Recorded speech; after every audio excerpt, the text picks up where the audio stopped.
Nama beekama. Jaalmarroo. Jaalmarroo. Shaloom waan afur waan dubartiin Oromoo dubartii biroo caaltuun nuuf hime. Maalan baradhee wanti tokko laaleen cal jechuu akkan qabu yookiin immoo waan hundarratti iyyuu react gochuu akkan hin qabne. Afrikaa kan ta'e Kilimanjaaroon eessatti argama? Eessatti argama? A. Tanzaaniyaa, B. Keeniyaa, C. Egypt, D. Itoophiyaa. Afaan Oromoo akka Afrikaatti sadarkaa meeqaffaa irratti argama? A. Sadarkaa tokkoffaa, B. Sadarkaa lammaffaa, C. Sadarkaa sadaffaa.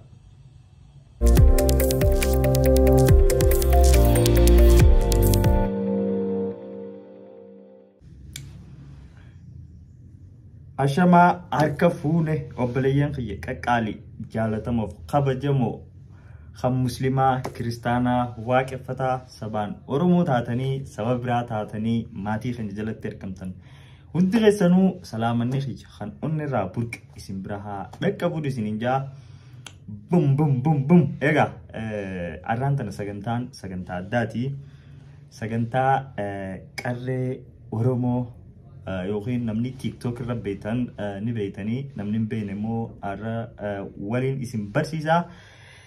Egaa qarreen tun Shaaloom jaamtii. Shaaloom immoo eenyu akka taate ishiin nu haa ibsitu. Mee durarratti yeroo tante aarsaa gootee sagantaa teenya irratti argamuu keetiif galatoomii baga nagaan dhufte Shaaloom. Baga nagaan dhufte. Tole ulfaadhu mee Shaaloom maqaa kan kee guutuu eessatti dhalatte Shaaloom eessa guddattee amma hoo eessa jiraatte mee daawwattoota kan nyaayimiif? Hayyeegaa maqaan koo Shaaloom Guutamaa jedhama.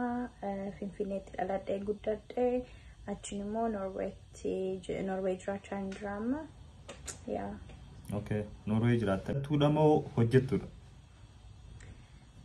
Barattuudhaas nan hojjedhaas. Ni hojjettaa ni barattas. Mee Shaaloom jechuun maal jechuudha mee? Shaaloom jechuun nagaa jechuudha yookiin immoo peace kan jedhan isaan. Waaw, Shaaloom jechuun nagaa. Mee Shaaloom egaa biyya alaa tana keessatti namni biyya alatti hedduu uummata adii fi kana wajjin baratu cinaan Oromummaa ni dagataa. Mee Shaaloom Oromummaan maali mee Shaaloomiif? Shaaloom Oromummaan tun si maaleeti? Hayyee baay'ee gaaffii dansaadha. Oromummaan anaa fi eenyummaa koo dhiiga koo jechuudha. Oromummaan anaaf dhiiga. Shaaloom mee dubartii Oromoo irraa waan akkaan jaalattu waan lama nuuf himi waan dubartii Oromoo irraa xiqqoo jibbitus lama nuuf himi mee? Dubartoota irraa wanta jaalladhu baay'ee of eeggatu. Dubartoonni of eeguu jaallatu. Fiizikalis ta'uu danda'a, akkaataa isaanis danda'a. Of wanta eeganiif inni akka poozitiivii tokkotti ilaala. Inni lammaffaa immoo wanta jaallataniif tokko aarsaa kaffalu. Fakkeenyaaf haadholii keenya. Wanta jibbu immoo dubartoonni wal lolu jechuun wanta xixinnootu emotional isaan godha. Kanumadha. Ulfaadhu. Mee Shaaloom dhiira Oromoo irraa waan sitti tolu sadii fi dhiira Oromoo irraa waan xiqqoo si aarsu lama nuuf himi. Wanta jaalladhu dhiironni Oromoon biyyatti yoo dhalatanii guddatanii baay'ee sabboonoodha. Sabboonummaan isaanii na boonsa. Inni immoo sadii ta'uu qaba. Sadii ruufta. Inni lammaffaa immoo abdee gaaffiin kun naa darbitu. Okay, waan irraa jibbitu lama okay. Waan irraa jibbu immoo sabboonummaan isaanii akkuma jirutti ta'e akkuma biyyaatti jiraachuu barbaadu. Fakkeenyaaf aangoo mana fudhachuu yookiin immoo akka boositti of ilaaluu. Waan hundarratti murteessuuf yaalu isaanii akka gaariitti ilaalu. Anaa ifin jaan kan irraa jibbite. Ulfaadhu. Shaaloom mee miidiyaan si miidhe moo si fayyadeeti? Ani akka dhuunfaatti miidiyaan in miidhaas in fayyadaas. Miidhaan namarratti tolchu amma fakkeenyaaf namni baay'ee miidiyaa namarratti wanta dhiyeessitu tokko beekaa malee eenyummaa kee keessaan hin beeku maal akka hojjettu eessa akka dhuftee homaa wanta hin beekneef xinnoo ishee disrespect gochuun yookiin immoo nama tuffachuu yookiin immoo wanta jireenya kee wajjin walitti dhufaan qabaannee haasa'uu malu waa'ee kee gadhiisuu yookiin maqaa wanuma xinnoo ishee qabatanii ba'anii maqaa balleessuu inni fa'aa namni beekanaan akka dhuunfaattis garuu baay'inaan immoo hin gargaaraa jedheen yaada. Fakkeenyaaf hiriyaawwan sooshaal miidiyaalaan horadheen qabaa wantaan hin beekne dura wanta baay'ee na barsiisee qabaa. So 50-50. Galatoom. Mee Shalom waan sadii waan nama walitti mufachiisu yookiin nama wal lolchiisu keessaa waan sadii nuuf himi. Soba. Fakkeessuu. Lama. Nama loolu yookiin immoo wanta barbaadde tokko sutaasa'urraa namatti iyyuu. Ulfaadhu. Shalom Oromoo biratti waan haalaan safuu jaamee beekamu keessaa sadii nuuf himi. Seeraan uffachuu. Takka. Seeraan haasa'uu. Lama. Nama kabajuu, nama guguddaa kabajuu fakkeenyaaf barcumarraa namaaf ka'uu fa'a. Waan safuu jaamee beekamu siin jee. Safuu. Safuudha. Nama kabajuun safuudha. Oyyaa safuu okay nama disrespect gochuu amma fakkeenyaaf namoota guguddaaf ka'uu dhiisuu. Takka. Nama guddaa irratti iyyuu yookiin immoo deebisuu. Lama.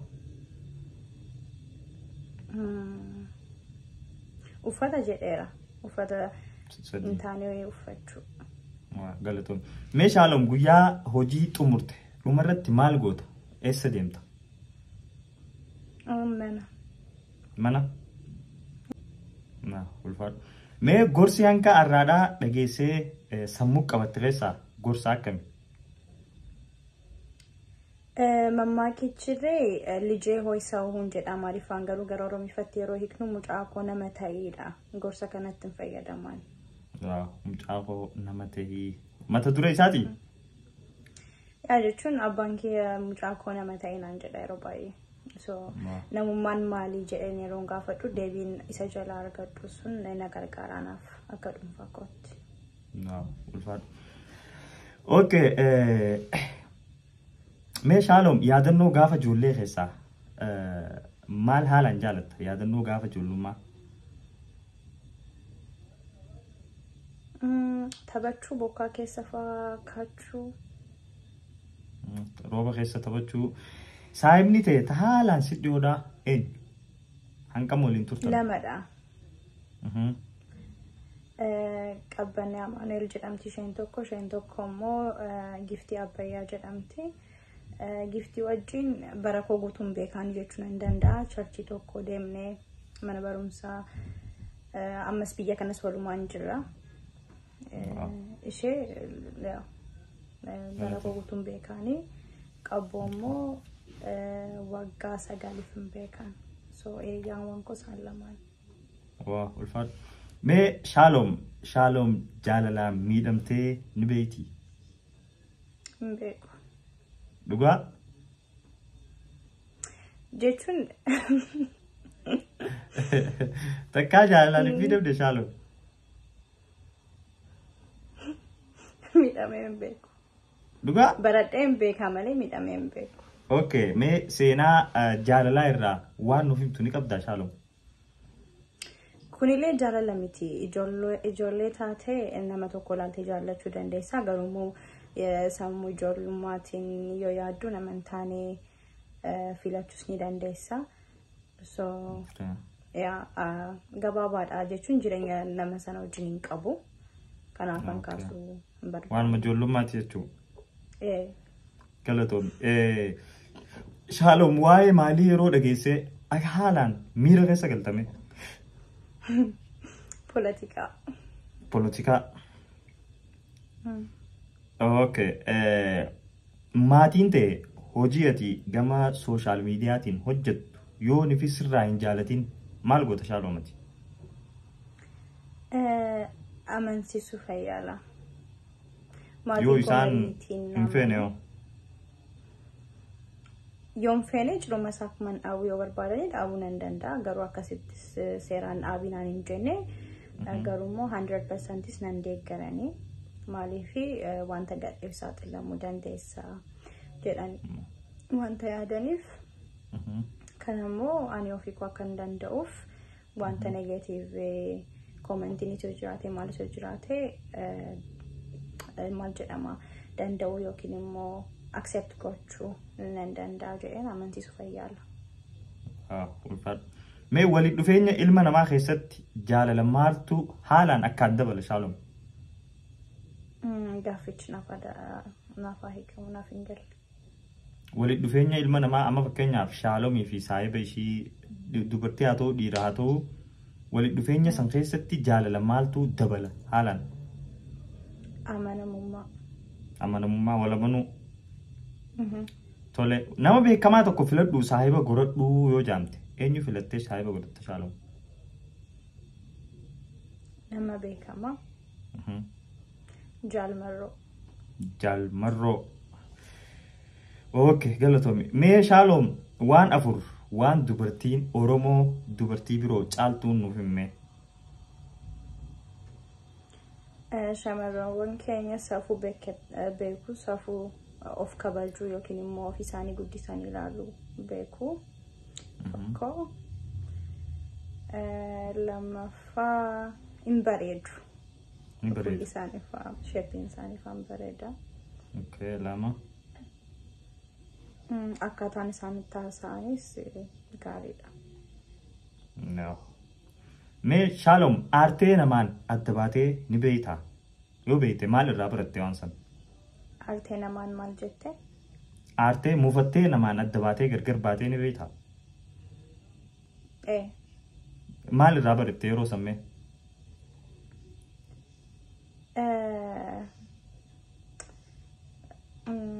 Maalan baradhee wanti tokko laaleen caljechuu akka hin qabu yookiin immoo waan hunda irratti react gochuu akka hin qabne. Wow. Nama eenyummaa isaa hin beekne jaalattee ni beektaa Shaaloom? Hin beeku. Hin beektu. Mudannoo jaalalaa ni qabdaa? Mudannoo yeroo jedhamu. Mudannoo gaa mudannoon afaan Oromootiin mudannoodha.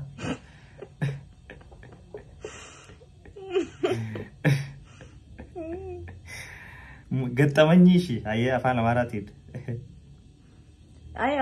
Mudannoon naa galeeraam hiikaansaa garuu mudannoo akkamii mudannoo jechuun. Mudannoo jaalala keessa si mudatte. Okay, hayyee tajaalalaa yoo fete dhiisii jiruu ta'e keessa mudannoo si mudatte nuuf himi. Namarraa expecting godhaayyuu ture. Jechuun waan tokko namaaf yoon godhe amma fakkeenyaaf nama tokko yoon jaalladhe jaalala deebisanii akkanaaf kennaniifan eegaa yookiin immoo giftii tokko yoon kenne isaanis giftii tokko akkanaaf kennaniin eegaa. So inni yoonaaf hin taane nan haaraa nan gaddaayyuu ture garuu amma irratti namarraa wanta akka ittillee expecting godhu so anis hin miidhamu namas hin miidhu jechuudha. Dhiistee jirtaa jechuudha amma sanunda? Dhiiseera expecting godhu namarra. Okay, galatoomi. Gaafileen armaan gadii maal jettii Shaaloom? Kanneen armaan gadii keessaa isa sirrii ta'e filadhuu deebisii jetti. Filannoo barattee mana barumsatti choosii. Okay. Gaafiin duraa maal jettii? Kanneen armaan gadii keessaa ilmoon harree maqaan maal jedhamti? A. Nyagoo B. Bukurii C. Nyarqoo D. Ilmoo harree. Ilmoo harree.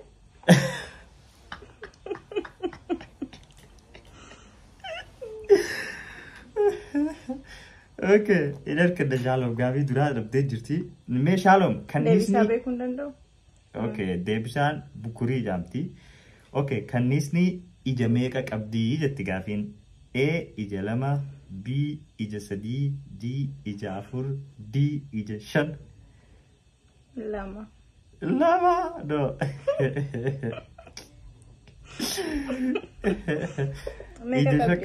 ija shakkabdi. Shaaloo gaafii sana hunda yoo deebiste badhaasa qabdu okay? Ija shan qabdi. Naafin himne dura. Okay, ayyee ammarraa dhaggeeffadhu. Ayyee sana hunda yoo deebiste badhaasa qabdu bas. Ta dhabde si dhiisee jira. Okay. Waraqaa har'a yookiin amma nuti itti barreessinu tana yeroo jalqabaatiif kan hojii irra oolchee biyyatamii jetti gaafiin sirri qalbeeffadhu. Waraqaa irra barreessinu biyyatamtu yeroo duraa hojiirra oolche. A. Chaayinaa, B. Araboota, C. Ameerikaa, D. Indiyaa.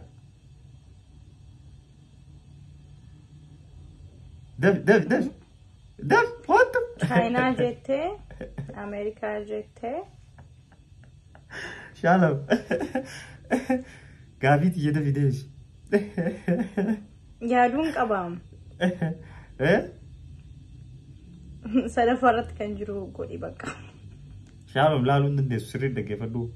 Wanta akka laaliin waraqaa irra nuti biyyi yeroo jalqabaatiif hojiirra oolchitee biyyatami Chaayinaa, Araboota, Ameerikaa, Indiyaa. Chaayinaa natti hin fakkaatu.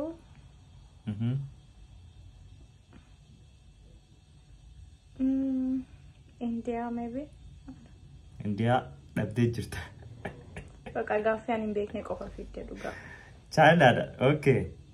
Shaaloon tana faayoo ni fidabde gaafii tana faayoo amma si gaafadhu tana yoo dhabde dhugaa ati namaa miti. Gaarri guddaan Afrikaa kan ta'e Kilimanjaaroon eessatti argama? Eessatti argama? A. Tanzaaniyaa, B. Keeniyaa, C. Egypt, D. Itoophiyaa. Kenya. Tanzaaniyaa shi bakka. Maal jettee garuu dura? Tanzaaniyaa shaaloon qaamaaf qalbiin dhaggeeffadhu sirriitti gaafii. Oshi Kilimanjaaroodha. Ani Kilimanjaaroo jedhee deebisu kan ta'e. Kilimanjaaroon Tanzaaniyaatti argama. Eessatti argamaan siin jee biyyatamu. Okay, na dhaggeeffadhu gaafii itti aantu. Afaan Oromoo. Tanzaaniyaan jedheem. Ukkoo ayyee harkattee jirta. Afaan Oromoo akka Afrikaatti sadarkaa meeqaffaa irratti argama? A. Sadarkaa takkaffaa, B. Sadarkaa lammaffaa, C. Sadarkaa sadaffaa. Sadaffaa. Sadaffaa? Okay, harkattee jirta. Afaan Oromoo. Okay, kan harkattee jirti. Qubee dubbachiiftuu ni beektaa miin Shaaloom?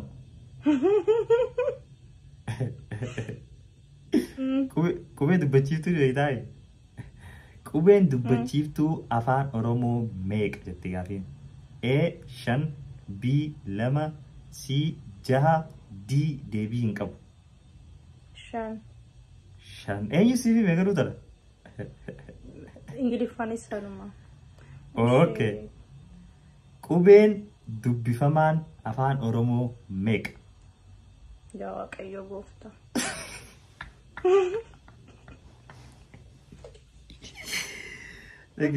Qubeen dubbifamaan afaan Oromoo meeqa jetti? A. 5, B. 21, C. 20, D. deebii hin qabu. 21 yookiin 20dha. 21 harkattee jirta. Okay, qubeen dachaa meeqa Shaaloom?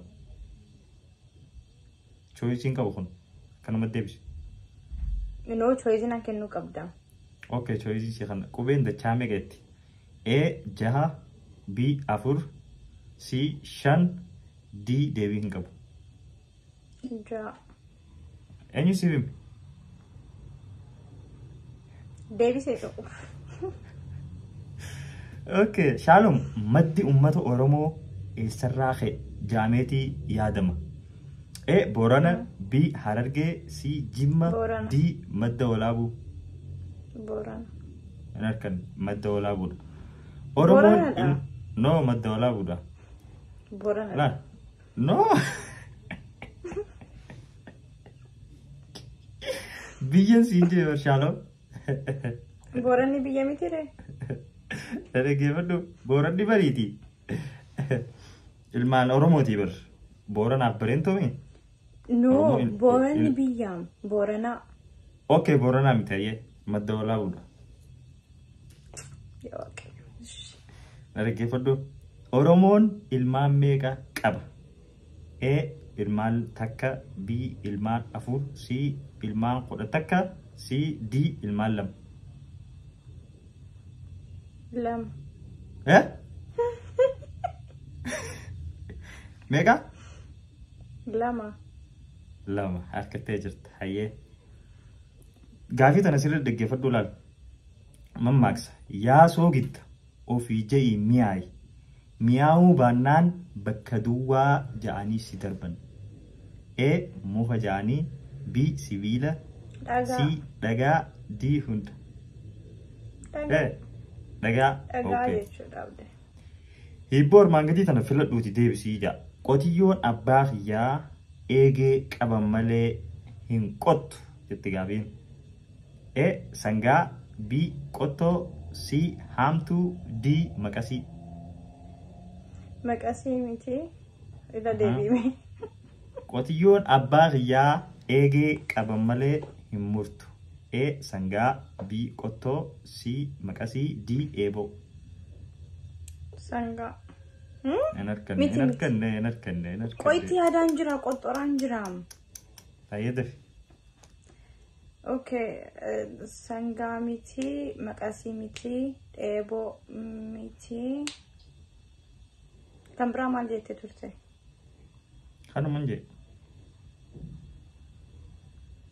eeboodhaan akkamitti qoture maaltu naan ga'an deebisi qotiyyoon abbaan ishii irra deebiishi tokko yeroo qotiyyoon abbaa kiyyaa eegee qaban malee hin murtu A sangaa B qottoo C maqasii D eeboo qottoo hin arkan maqasii akkam maqasii akkana qabdee wanti gootu malee ni muraa ashii baqa okay mammaaksa armaan gadii filadhuuti bakka hafetti guutii jetti gaafiin dhumu jirti gaafii lamaatu hafee ni turra malee ni urra jette daash yookiin bikka duwwaan A qottoon B boombiin C mismaarri D boombiin harkattee jetti okay Shalom mee nama Norway jira tokko maaliif Finfinneetti awwaaluun hin danda'amne nama Norway jiraatu maaliif Finfinneetti awwaaluun hin danda'amne maal jechuudha maaliif hin danda'amne gaafiin si gaafadheera eenyutu du'e duraan dursee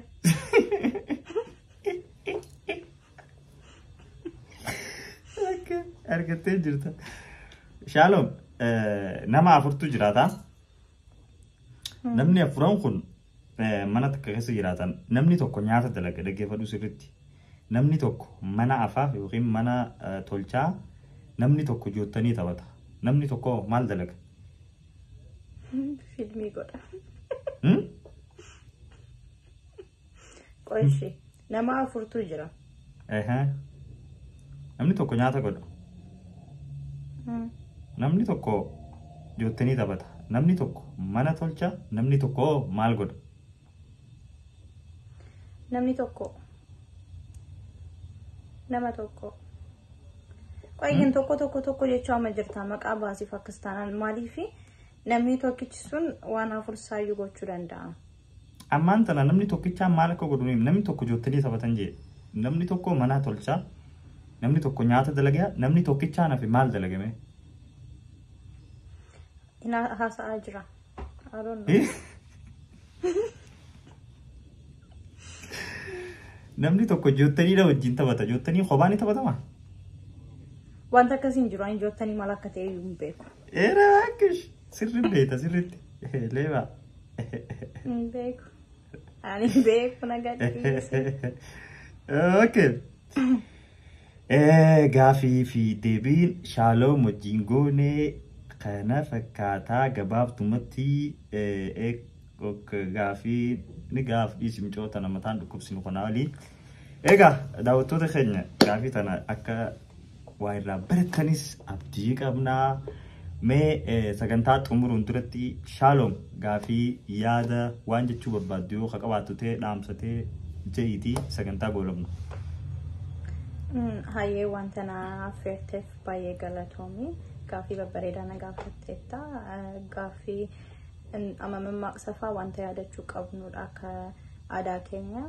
So aadaa keenyaafis gaariidha. Hedduu galatoomii abdee itti fufii jabaadhu jechuun barbaada.